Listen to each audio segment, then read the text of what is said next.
60V chainsaw won't start, has full battery. What's the brand and model of your chainsaw? How old is it? Dewalt flexvolt 16, less than 2 years old. How long has this been going on with your Dewalt chainsaw? What have you tried so far?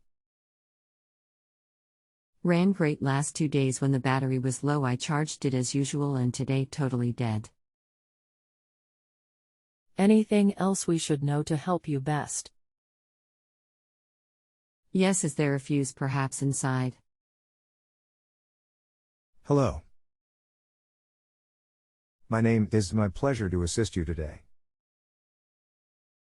I see that you are having issues with your Dewalt, is that correct?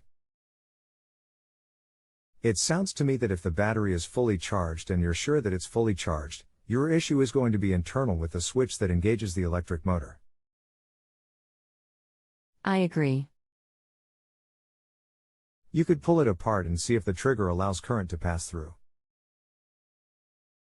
Okay, good idea. THX for the support. My pleasure. Best of luck. If you have a home improvement or appliance question and want to chat with an expert now, visit justanswer.com/YTHI.